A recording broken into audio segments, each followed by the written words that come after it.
우리 함께 한 목소리로 같이 읽어보겠습니다. 시작. 그들이 오매 사무엘이 엘리압을 보고 마음에 이르기를 여호와의 기름 부으실 자가 과연 주님 앞에 있도다 하였더니 여호와께서 사무엘에게 이르시되 그의 용모와 키를 보지 말라. 내가 이미 그를 버렸노라. 내가 보는 것은 사람과 같지 아니하니 사람은 외모를 보거니와 나 여호와는 중심을 보느니라 하시더라. 아멘. 이게 최근에 뉴스를 보니까 우리 천안에 놀라운 일이 지금 계획과 진행 중에 있네요. 저만 좀 늦게 알았나요? 여러분 다 알고 계세요? 우리 입장, 천안의 서북구죠. 입장에 이제 기독교 무슨 랜드마크가 지금 건설에 이제 착공이 되고 있다고 들었습니다. 그래서 지난 5일날 서울 100주년 기념관에서 감사 예배를 드리고 이제 뭐 계획이 착착 진행되는데 한 10만 뉴스에 보니까 10만 평의 땅을 그 입장에 확보를 하고 거기에 한국 기독교 137년 기념 어떤 기념관을 건립할 예정이라고 하더라고요. 근데 지금 이제 논란이 되는 거는 거기에 137주년을 맞이해서 예수님 상을 137m짜리를 지금 세울 예정입니다. 그 얘기 다 아셨어요? 저만 모릅니다. 그래서 조감들 보니까 이렇게 쫙 돼 있고 건물이 있고 여기 예수님 상이 딱 손을 이렇게 딱 뻗쳐서 이게 137m짜리 우리나라 뭐 어디에도 뭐 흔하지 않죠. 브라질만 해도 그냥 저거의 절반 정도밖에 절반 이하인가 그런데 그래서 이제 교계에서 큰 지금 난리가 났어요. 예수님 상을 저기 어떤 우리가 아는 어떤 교회는 작은 예수님 상 세우는 것도 우리가 막 뭐라 그러는데 이제 137주년을 맞이해서 137m 예수님 상을 딱 세운다고 하고 전체 총 건립 전체 10만 평에 해당하는 거랑 건물이랑 저 137m짜리 예수님 상 해가지고 1조 정도 같은데요. 그래서 이제 그 기독교계의 그 굉장히 보수적인 분들은 뭐 이런 거는 괜찮다. 뭐 기념관을 지을 수 있는데 예수님 상을 137m짜리 저거는 우상 같은 거 아니냐 하면서 이제 많은 반대 여론이 있고 이거를 이제 진행하는 쪽은 한교음이라고 해가지고 맞죠? 한교연 그래서 한국교회연합 그래서 이상한 단체가 아니라 예전에 한기총이 있었잖아요. 그 한기총에서 이제 반대하는 쪽 사람들이 나와서 아마 예장 통합 측을 중심으로 만든 한국교회연합이라고 하는 곳이 있습니다. 그러니까 정상적이고 건강한 곳이에요. 원래 그 협회 자체는. 근데 그 한교연에서 한국 기독교 137주년을 기념하여서 예수님 상을 137m짜리를 세운다고 그러는데 나중에 다 건축이 몇 년 후에 될지 모르겠지만 함께 같이 거기에 막 노아의 방주도 짓고 예수님 무덤도 이렇게 복원해가지고 그런 건 참 좋은데 예수님 상 저 137m짜리가 제일 걸리네요. 한번 여러분 뉴스 나중에 검색해 보시면 거기에 갑론을박에 굉장히 많이 나와 있습니다. 근데 저 137m짜리를 이제 짓는 거를 포함해서 이거를 총괄하는 이제 건축을 진행하는 그 어떤 교수님이 어느 교회 장로님이시겠죠. 근데 그분이 이거를 통해서 이 137m짜리의 예수님 상을 통해서 많은 사람들이 성령의 감화를 받아 주님께로 돌아오기를 간절히 원하는 마음으로 반드시 이걸 잘 진행하겠다 이렇게 얘기를 하시는 거예요. 그래서 저거를 우리가 한번 상상해봤어요. 137m는 한 50층짜리 건물이거든요. 그 50층짜리 예수님의 상 앞에 우리가 딱 있으면서 이게 성령의 감화가 올 것이냐 교회 다니고 있는 나에게도 성령의 감화가 이게 올 것이냐 하는 부분이 있습니다. 오늘 말씀의 주제는 어떤 사람에게 성령의 능력이 임하는가 하는 것입니다. 제가 결론부터 말씀드리면 여기 이 자리에 계신 분들 모든 분들은 우리 사랑하는 성도 여러분 또 이동훈 지사님까지 포함해서 모든 분들은 성령의 능력이 함께 하실 수 있는 충분한 조건이 있습니다. 할렐루야. 네, 충분한 능력이 있습니다. 그거는 뭐 1조를 들여서거나 저렇게 막 랜드마크, 이제 천안에 굉장히 명물이 될 겁니다. 뭐 여러모로 명물이 될 것 같아요. 예, 저런 걸로부터의 성령의 능력이 임하는 것이 아니라 여기 계신 분들로 충분히 성령의 능력이 임합니다. 오늘 함께 읽었던 말씀에 보면은 이제 사무엘이 하나님의 명령을 받아서 이제 이새, 즉 이제 다윗의 아버지죠. 그 집에 기름 부을 자가 있다. 이제 성령의 능력이 임할 자가 있다. 그래서 사무엘을 이렇게 보냈습니다. 근데 첫째 아들을, 이새의 첫째 아들을 딱 보니까 사무엘이 생각할 때 저 사람이야말로 이 이스라엘의 지도자, 왕이 될 수 있는 상이다. 내가 왕이 될 상인가? 그런 대사처럼 딱 첫째 아들을 딱 보니까 저 사람이야말로 확실하게 하나님의 기름 부으실 자다. 6절에 아까 읽었죠. 그들이 오매 사무엘이 엘리압을 보고 마음에 이르기를 여호와의 기름 부으실 자가 과연 주님 앞에 있도다 라고 얘기했어요. 첫째를 보고서. 근데 여러분 잘 기억하셔야 되는 게 사무엘이 어떤 사람입니까? 하나님과 늘 함께하는 사람이에요. 그리고 사무엘은 아주 하나님 앞에 온전한 사람이고 또 지금은 하나님 명령에 순종하는 그런 입장이 있습니다. 그리고 여러분 그렇게 이스라엘의 굉장한 지도자로서 얼마나 견식이 뛰어나겠어요.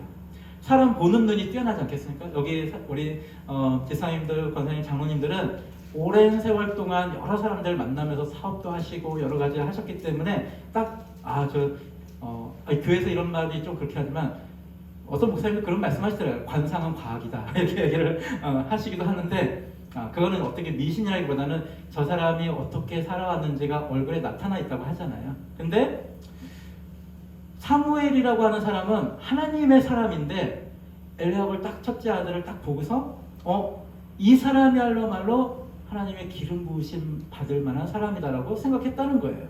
그러니까 사무엘이 막 속단하는 사람도 아니고 그렇게 가벼운 사람도 아니에요. 하나님을 아주 충성되게 잘 쫓는 사람이에요.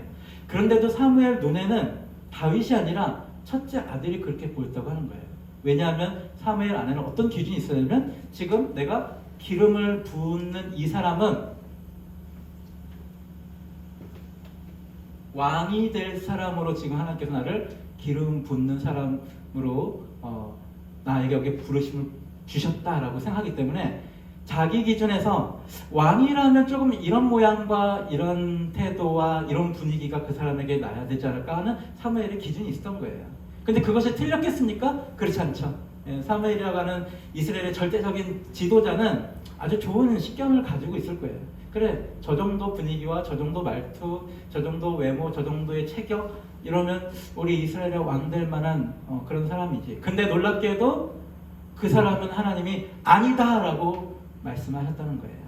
그리고 하나님께서는 나는 외모를 보지 않고 중심을 본다라고 말씀하고 계세요. 근데 여기서 우리가 외모를 보지 않고 중심을 본다고 하니까 그러면 이게 잘생긴 거냐 그런 문제 때문이 그런가? 근데 보십시오. 12절을 함께 읽어보겠습니다. 12절 시작. 이에 사람을 보내어 그를 데려오매 그의 빛이 붉고 눈이 빼어나고 얼굴이 아름답더라. 여호와께서 이르시되 이가 그니 일어나 기름을 부으라 하시는지라. 아멘. 누구에 대해서 얘기하냐면 다윗에 대해서 얘기하는 거예요. 근데 다윗을 보니까 얼굴 빛이 붉고 눈이 빼어나고 얼굴이 아름답다라고 하잖아요. 그러니까 그 사람에게 아우라가 있고 얼굴 딱 봤을 때 잘생겼다, 눈이 아름답다, 막 이런 것들이 다 있으니까 이상하다. 엘리압을 보고서 이 다윗의 제일 큰 형을 보고서는 외모로 사람을 선택하지 않다고 하는데 이거 뭐야, 다윗은 외모로 뛰어나잖아. 오늘날 따지면 아마 BTS의 지민 정도가 아닐까요? 지민 잘 아시는지 모르겠네요. 디올의 지금 그 모델이죠. 근데 지민 정도를 딱 보면 진짜 눈빛이 좋고 얼굴빛이 너무 아름답다. 근데 분명히 하나님께서 아까 사람을 외모로 취하지 않고 중심을 보신다는데 사무엘이 딱 다윗을 보니까 외모가 너무 좋은 거예요. 눈빛도 너무 예쁘고. 근데 여기서 우리가 뭘 생각해야 되냐면 왕으로서의 모습은 어때야 되는가가 사무엘에게 있었던 그 편견이라고 하는 것입니다. 그러니까 BTS의 지민을 딱 봤을 때 왕감은 아닌 거예요. 왕감은 아니에요. 그러니까 우리가 알고 있는 어떤 예쁘장한 남자 아이돌을 볼 때 왕의 감은 아니에요. 근데 사무엘이 첫째로 봤을 때는 그렇다고 하는 거죠. 근데 하나님께서는 다윗이 지금 예쁘장하기 때문에 하나님께서 선택하신 게 아니라 다윗의 그 얼굴과 뭐 눈빛 이런 것들은 하나님과 동행하기 때문에 생겨난 어떤 부산물이지 그 자체가 외모로 취해야 되는 그런 자격은 아니라고 하는 것이죠. 결국은 이 말씀의 끝에 이제 사무엘은 다윗에게 기름 붓는 일을 발생합니다. 기름을 붓습니다. 근데 이제 그 다음에 어떤 일이 일어나냐면 이제 같은 16장 14절을 함께 같이 보겠습니다. 14절 시작. 여호와의 영이 사울에게서 떠나고 여호와께서 부리시는 악령이 그를 번뇌하게 한지라. 아멘. 여호와께서 부리신 악령이 이제 하나님께서의 허용하에 이제 사울이 몹시 이제 괴로운 심리적으로 정신적으로 이제 괴로운 상황이 됐죠. 그래서 그거를 보다 못해가지고 그의 신하들 15절 제가 읽겠습니다. 사울의 신하들이 그에게 이르되 보소 하나님께서 부리시는 악령이 왕을 번뇌하게 하온즉 이라고 신하들이 정확히 판단하고 있습니다. 그래서 16절에 이렇게 그들이 내놓은 대책이 이런 겁니다. 원컨대 우리 주는 주의 앞에 모시는 신하에게 명하여 수금 잘 탈 줄 아는 사람을 구하겠어. 하나님의 부리신 악신이 왕에게 이를 때에 그가 손으로 타며 왕이 나으리라. 그러니까 신하들이 지금 내놓은 대책은 수금을 잘 탈 수 있는 사람. 수금이라고 하는 것이 하프, 오늘날 따지면 기타 같은 거죠. 그 수금을 잘 탈 수 있는 사람을 구하면 왕에게 지금 하나님께서 악신이 임하게 됐는데 그 악신으로부터 좀 마음 편안하게 잘 할 수 있게 되지 않을까요? 하고 신하들이 얘기를 했어요. 근데 이 모든 것들은 하나님께서 다윗을 이제 부각시키려고 하시는 그러한 설계인 거죠. 그런데 18절에 보니까 소년 중 한 사람이라고 했는데 아마 시종이겠죠. 소년 중 한 사람이 대답하여 이르되 내가 베들레헴 이새의 아들을 본즉 수금을 탈 줄 알고 용기와 무용과 구변이 있는 준수한 자라. 여호와께서 그와 함께 계시더라 하더라 라고 소년 중에 즉 시종 중에 한 명이 그렇게 다윗을 추천합니다. 그런데 여기서 시종 중에 한 명이 그 소년이 얘기한 것에 주목할 필요가 있어요. 뭐라고 얘기했냐면 내가 베들레헴 사람 이새의 아들을 본즉 수금을 탈 줄 알고, 수금을 탈 줄 알고. 근데 아까 사울의 신하들이 뭐라고 얘기했냐면 수금을 잘 탈 수 있는 사람 뽑자 그랬잖아요. 근데 이 소녀는 다윗이라고 하는 비슷한 나이 또래일 거예요. 그리고 다윗의 소문이 이 남자 시종이니까 남자일 것 같은데 이 종에게도 어린 소년에게도 그 소문이 파다한 거예요. 그러니까 어떻게 보면 조금 아이돌 같은 상황이 된 거예요. 소문이 여기까지 들어왔으니까. 그러니까 내가 아는데 지금 되게 유명한 우리 이 베들레헴 지역에서 되게 유명한 아이돌 같은 사람이 있는데 다윗이라고 하는 소년이 수금을 탈 줄 알아요. 라고 일단 얘기했습니다. 근데 신하들이 얘기한 것은 수금을 잘 타야 한다라고 잘 타는 사람을 뽑자 그러는데 얘가 얘기한 거 보면 수금을 탈 줄 알고요. 그 다음에 더 중요한 거 그 다음에 얘기합니다. 더 중요한 거는 용기와 무용과 구변이 있는 준수한 자라고 얘기합니다. 그러니까 용기가 있고 그리고 무용이라고 하는 것을 원문을 보면 용사라고 얘기합니다. 그러니까 걔도 다윗도 소년인데 이미 그 또래 애들에게 어떻게 소문이 났냐면 굉장히 남자답다. 근데 악기도 다뤄. 근데 남자도 그리고 용사 같아. 이 소문이 퍼진 거예요, 아이들에게. 그리고 구변이 있다. 말을 잘한다는 거예요. 말을 되게 잘한다. 그리고 모든 사람들이 여호와께서 함께 한다라고 다른 사람들이 느끼고 있다고 하는 거예요. 그러니까 이 소년에게까지 소문이 뻗친 그 다윗의 소문이 굉장히 아이돌 같은 그런 소문이 나가고 있어요. 그러니까 사울의 신하들은 수금을 잘 타는 사람을 뽑아야 한다고 생각했는데 이 아이 시종은 그 수금을 탈 줄 알고요. 근데 그 외의 것들이 너무 훌륭합니다라고 소개한 셈입니다. 사랑하는 성도 여러분, 다윗이 우리 장모님처럼 유명한 사람한테 1대1로 사사받은 게 아닐 거예요. 그냥 우리 잘 아는 것처럼 그냥 양을 치면서 그 무료한 시간에 찬양도 하고 우리 시편을 보면 나중에 다 알 수 있죠. 자기가 연주하면서 하나님께 찬양하면서 그냥 거의 독학으로 그냥 그 사람들 가운데 보고 그냥 어깨너머로 보고 하면서 배웠던 것 같아요. 그러니까 다윗이 실력이 출중하지 않았을 거라고 저는 생각됩니다. 수금이라고 하는 것에 다윗은 그렇게 막 속주를 막 엄청 하고 뭐 엄청난 연주자라고 생각되지 않아요. 근데 우리가 잘 아는 것처럼 사울에게 악신이 들렸을 때 다윗이 연주를 하면은 그 악신이 잠잠하게 된다고 하는 거. 이것이 우리에게 주어져 있는 어떤 사람에게 성령이 임하는가에 대한 하나의 힌트가 되겠죠. 즉, 이 말씀 가운데 제일 중요한 것이 무엇입니까? 아까 그 시종이 얘기한 것의 맨 끝에 하나님과 함께하는 사람이더라고 하는 것이 핵심이겠죠. 사울의 종들은 수금을 잘 타는 사람 뽑자고 했으니까 거기에는 신앙적 조건은 아무것도 없어요.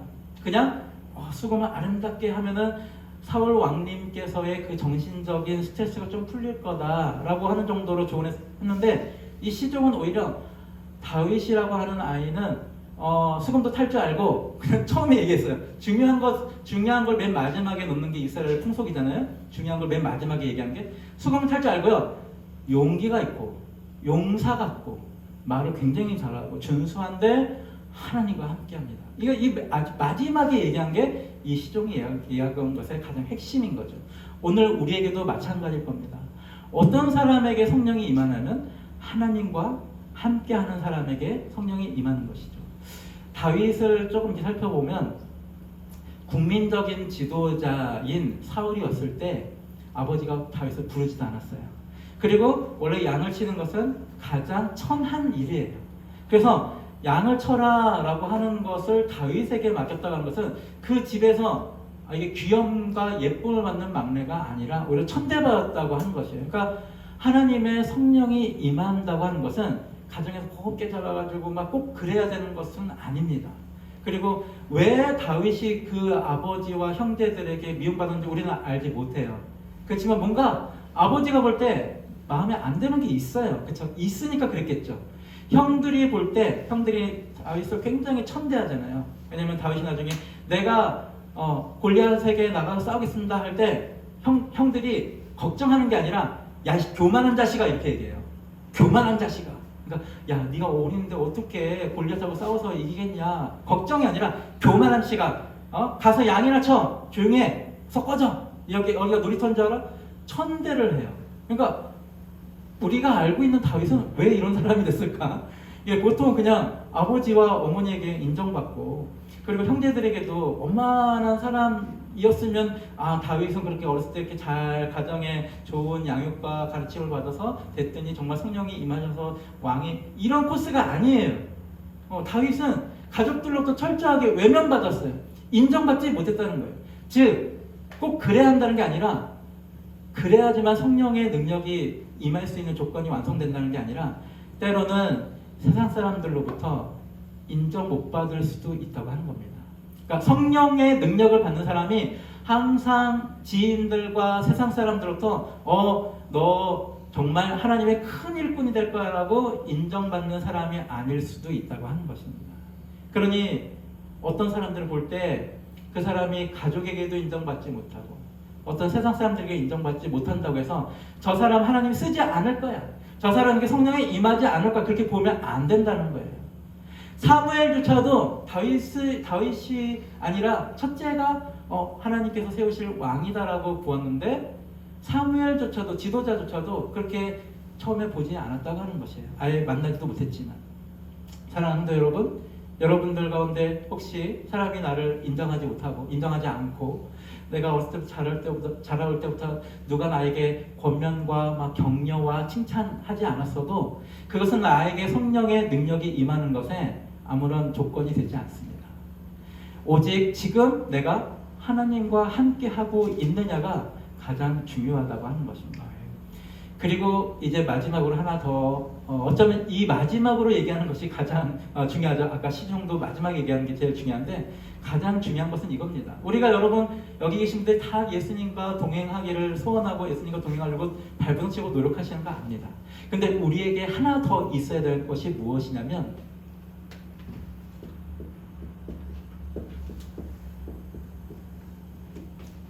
부르심에 대한 확신입니다. 그러니까 부르심에 대한 확신이 여러분에게 있어야 한다고 하는 것이에요. 사무엘상 17장 28절에 보면 큰형 엘리압이 다윗이 사람들에게 하는 말을 들은지라 그가 다윗에게 노를 바라며 이르되 내가 어찌하여 이리로 내려왔느냐 들에 있는 양들은 누구에게 맡겼느냐 나는 내 교만과 내 마음의 완악함을 아노니 네가 전쟁을 구경하러 왔도다. 29절에 다윗이 이르되 내가 무엇을 하리까 어찌 이유가 없으리까 하고 돌아서 다른 사람을 향하여 전과 같이 말하며 백성이 저 골리앗을 죽이는 사람에게 무엇이 약속되어 있습니까를 계속 다윗이 관심을 두고 있는 그 장면이에요. 근데 첫째 형이 얼마나 다윗에게 모욕적으로 얘기합니까? 야, 이 교만한 자식아, 철없는 자식아. 그러니까 그 집안에서 다윗이 어떤 대접을 받는지 알 수 있어요. 근데 중요한 거는 다윗이 자기의 부르심에 대한 확신이 분명하게 있었다는 거예요. 설령 우리를 다른 사람들 볼 때 작은 교회가 뭘 할 수 있겠어? 뭐 유명해? 제가 주일날 저녁에 우리 그때 수요일날 피아노 반주했던 최미령의 아버님인 최명성 집사님 오셔서 또 그 말씀 하셨어요. 한승훈 주일날 잘 나오나 이렇게 저한테 물어보셨는데 주일날 오셔서 사과 또 한 박스 저기 식당에 지금 최 집사님 가져오신 사과 박스가 저기 있습니다. 그래서 막 교제하는데 이 천안에 근처에 있는 큰 교회들의 문제점들을 저에게 다 말씀해 주시더라고요.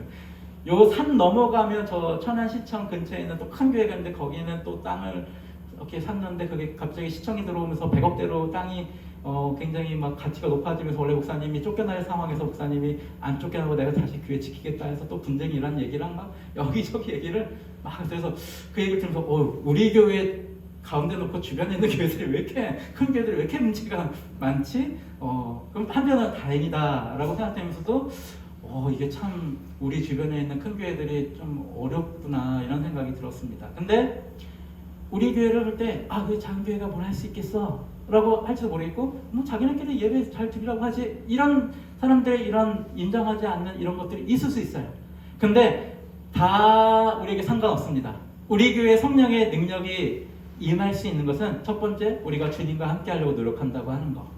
그리고 제가 지금 말씀드릴 것이 뭐냐면 부르심에 대한 확신이 우리 가운데 있어야 한다는 것입니다. 주님께서 예수산교회를 이러한 우리 가사처럼 혼란 가운데 지금 완전 혼란 가운데 있어요. 우리 주변에 있는 모든 큰 교회들이 다 어려운 가운데 있고 막 굉장히 힘든 가운데 있어요. 천안에 이제 137m짜리 예수상을 세우면서 하필이면 이 천안에 또 저런 거를 또 세우는 상황이 이제 됐어요. 이런 모든 혼란 가운데 하나님께서는 예수삼교회를 부르셨다고 하는 거. 예수삼교회에 기름을 부으시고 예수삼교회에 성령의 능력을 주실 거라고 하는 것에 대한 확신이 우리 가운데 있어야 합니다.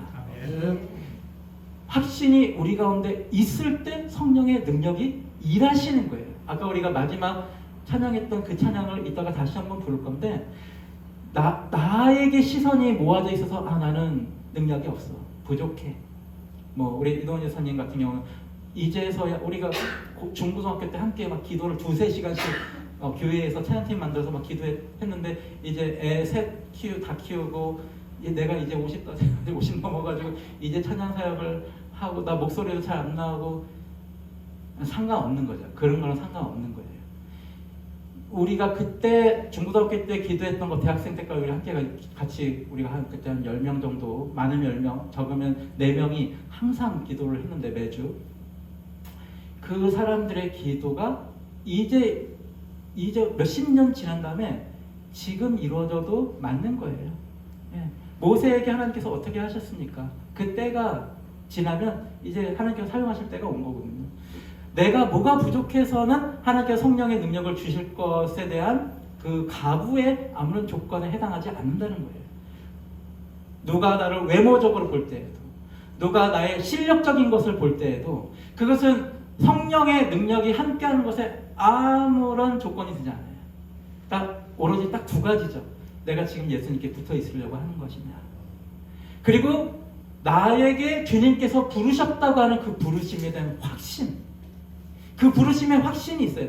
내가 예수님께 붙어 있는 건 붙어 있는 거지만 예수님께 붙어 있음으로 그냥 간신히 살아가 이런 것이 아니라 이제 예수 삼교회 또 개인적으로 이동훈 예수님을 통해서 하나님께서 우리 가운데 성령의 능력을 주셔서 우리로 하여금 하나님의 복음을 전하는 일에 굉장히 능력 있게 사용하시겠다고 하는 확신과 부르심이 우리 가운데 있어야 한다는 거예요. 근데 그게 어린 다윗에게도 그게 있었어요. 오히려 형들에게 그게 없었어요. 아니 다윗에게 기름 부은 게 몰래 기름 부은 게 아니잖아요. 사무엘이 그 가정에 왔고 형제들을 보다가 막내는 어디 있습니까? 막내 올 때까지 나 아무것도 안 할래요. 사무엘이 얘기했잖아요. 막내 아들 데리고 오십시오. 그래서 막내 아들 데리고 왔잖아요. 그러니까 형제들이 봤을 거 아니에요. 아 유난 떠시네 사무엘 선지자님이. 식구들이 다 보는 앞에서 다윗에게 기름을 부었잖아요. 근데 형들은 확신이 없었어요. 다윗에 대한 부르심 확신이 없었어요. 기름을 부은데도 불구하고. 근데 다윗에게는 그 확신이 있어요. 이 부르심에 대한 확신이 있는 사람들에게 성령의 능력이 나타납니다. 그래서 굉장히 12년간 혈우병이 있었던 여인에게 그 여인이 내가 예수님의 옷자락만 만져도 내 병이 낫겠다라는 확신이 그에게 있었어요. 예수님이 치료해주지 않았거든요. 혈우병이라고 하는 것이 구약의 기준으로 굉장히 부정한 병이기 때문에 여성이 피를 계속 흘리는 거니까 그거는 성경 율법에서 부정하다. 그러니까 가까이 하지 마라. 이런 거기 때문에 누구 앞에 쉽게 나가가지고 나를 좀 고쳐주세요 얘기하기가 되게 불리한 상황인 거예요. 그런데 내가 아무도 그 방법을 가르치지 않았잖아요. 예수님의 옷자락만 만지면 낫다고 하는 것은 아무런 그 방법을 누가 가르치지 않았어요. 근데 그 여인에게는 자기에게 능력이 임할 거라고 하는 것에 대한 확신이 있어요. 그러니까 예수님의 능동적인 것이 아니라 그 여인의 믿음. 그래서 예수님이 항상 얘기하잖아요. 네 믿음이 너에게 하나님의 능력이 나타나겠다.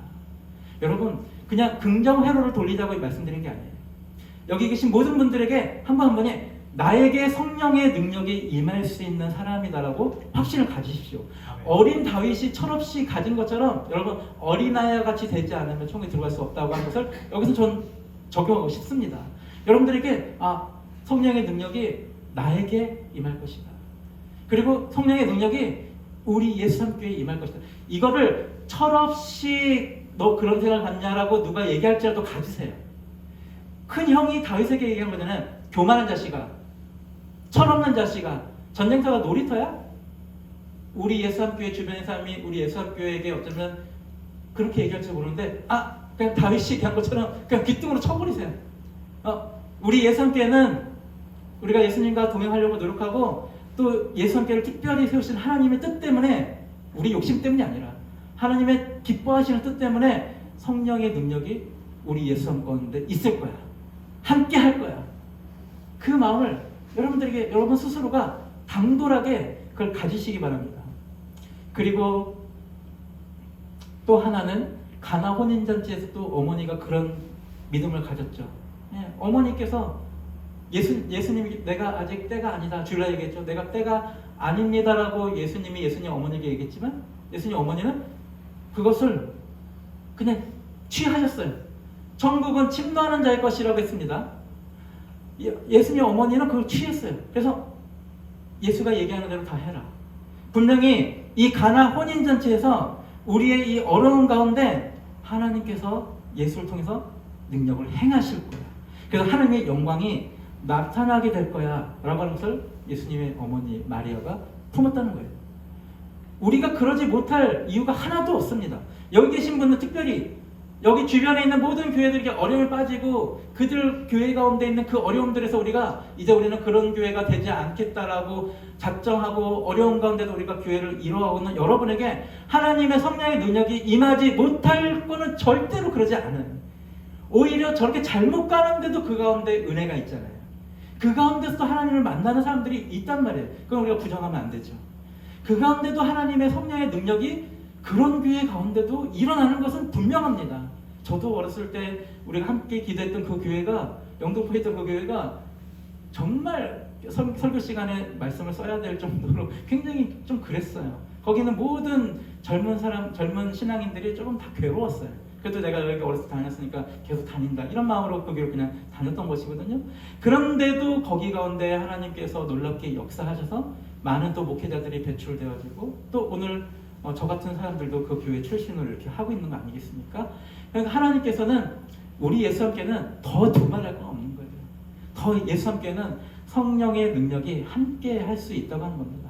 그래서 우리 이동원 집사님을 통해서도 성령의 능력이 분명히 임할 거다. 능력이 임할 것이다. 라고 하는 것에 대한 믿음을 여러분이 가지시기 바랍니다. 그러면 나머지는 하나님께서 하시는 거예요. 그래서 다윗이 골리앗 앞에 나가서 사울이 자 그래 나갈 거냐? 그러면 내가 너한테 큰 칼과 뭐 갑옷 줄게 하는데 다 자기에게 안 맞잖아요. 근데 그냥 자기가 갖고 있는 것만으로도 성령의 능력이 함께 하시면 그 넘지 못할 것 같은 산 가운데도 하나님의 능력으로 넘을 수 있다고 하는 것입니다. 마지막 고린도전서 1장 26절 31절을 제가 빠르게 읽고 마치도록 할 건데요. 고린도서 1장 26절 31절 형제들아 너희를 부르심을 보라. 육체를 따라 지혜로운 자가 많지 않으며 형제들 가운데 지혜로운 자가 많지 않았대요. 능한 자가 많지 아니하며 능한 자도 많지 않아요. 문벌이 좋은 자가 많지 않냐고 문벌도 좋은 사람이 없어요. 그러나 하나님께서 세상에 미련한 것들을 택하사 지혜 있는 자들을 부끄럽게 하려 하시고 세상에 약한 것들을 택하사 강한 것들을 부끄럽게 하려 하시며 하나님께서 세상에 천한 것들과 멸시받는 것과 없는 것들을 택하사 있는 것들을 폐하려고 하시나니 이는 아무 육체도 하나님 앞에서 자랑하지 못하게 하려 하심이라. 너희는 하나님부터 나와서 그리스도 예수 안에 있고 예수는 하나님부터 나와서 우리에게 지혜와 의로움과 거룩함과 구원함이 되었으니 기록된 바 자랑하는 자는 주 안에서 자랑함과 함께 갖게 하려 함이라. 할렐루야. 아멘. 지금 사도가 볼 때 그래 형제들아 너희 중에 지혜로운 사람 하나도 없잖아. 능력 있는 사람도 없잖아. 문벌 좋은 사람도 없잖아. 그러나 하나님께서는 세상은 미련한 것들을 택하시고 약한 것들을 택하시고 천한 것과 멸시받는 것들을 택해서 그것들에 반대되는 쪽들을 다 없애붙이고 비웃으시고 오히려 하나님의 능력만 더 나타내시려고 너희를 택하신 거라고 말씀하시는 겁니다. 우리가 아무것도 없구나 내가 참 부족하구나 할 때 할렐루야 할 이유가 바로 여기 있습니다. 우리가 부족하구나 우리가 다윗처럼 어리구나 다윗처럼 힘이 없구나 할 때 할렐루야 할 것은 나를 통해서 하나님께서 성령의 능력으로 역사하시겠구나. 목소리가 잘 안 나옵니까? 할렐루야 하십시오. 이따가 이거 왜 했냐면 말씀 후에 여기서 춤까지 추면서 찬양하려고 제가 이따 뭐 설명을 따로 하지 않도록 제가 먼저 설명을 드리려면 부천의 김우성 목사님이라고 또 좋은 목사님 계신데 그분이 작곡 작사하시고 제가 편곡을 하고 영상 편집도 하고 우리 이동훈 집사님이 그 노래를 녹음을 해서 불러서 유통을 했습니다. 뉴 스타트라고 하는 노래인데 새로운 출발이죠. 주님 안에서 새로운 출발을 하는 그런 기쁨과 감사의 마음을 담은 노래인데 이게 지금 거의 6천 조회수를 가고 있어요. 그러니까 김우성 목사님도 좋은 목사님이시지만 거기도 교회가 큰 교회는 아니에요. 그냥 20-30명 정도의 규모인데 하나님께서 김우성 목사님도 항상 늘 성령 안에서 굉장히 주님과 동행하려 노력하시는 분이거든요. 그런데 이 모든 것을 하나님께서 이렇게 하셔가지고 이 찬양이 조회수가 이제 6천을 향해서 이렇게 가고 있는데 거기에 이제 싱어가 되시고 첫 번째로 저랑 뭐 몇십 년 만에 만나서 첫 번째로 작업한 게 바로 이 찬양입니다. 그래서 이 찬양은 특별히 춤까지 춰야 돼서 그리고 이제 이렇게 이 예배 찬양 선교회에 이렇게 또 과정으로 임하신 분들은 앞으로도 또 임하실 분들이 있겠지만 이 시간들에 정기적으로 특성하면서 자꾸만 사람들 앞에서 찬양으로 하나님께 영광 돌리고 성령의 능력이 찬양 가운데 임하는 것을 본인이 계속 훈련하는 과정을 할 겁니다. 그래서 우리 고모님과 또 음악 감독님께는 제가 이렇게 tik송하기 전에 필기도를 드릴 건데 평가를 해주시면 돼요. 이게 대학교에는 이렇게 위클리나 그런 학내 연주 같은 게 있거든요. 그래서 평가를 이렇게 근데 평가를 쓰실 때는 좋은 말씀만 쓰시는 겁니다. 피치가 떨어졌느니 뭐 이런 게 아니라 좋은 말을 써주셔서 계속 내가 하나님 나를 부르셨구나라고 하는 것에 대한 확신이 계속 있어서 성령의 능력이 더 임할 수 있도록 우리 고모님과 음악 감독님은 좋은 거가 없으면 어떻게 쓰든 꾸며서라도 찾아서라도 좋은 말씀, 격려의 말씀을 제가 이따가 드릴 때 이렇게 써주시면 됩니다. 그래서 하나님께서 우리 모두에게 성령의 능력이 임할 것이라고 하는 그러한 자기 확신, 믿음과 또 예수님과 동행함으로 그 일들이 우리 가운데 실제로 일어날 것을 기대합니다. 아멘. 우리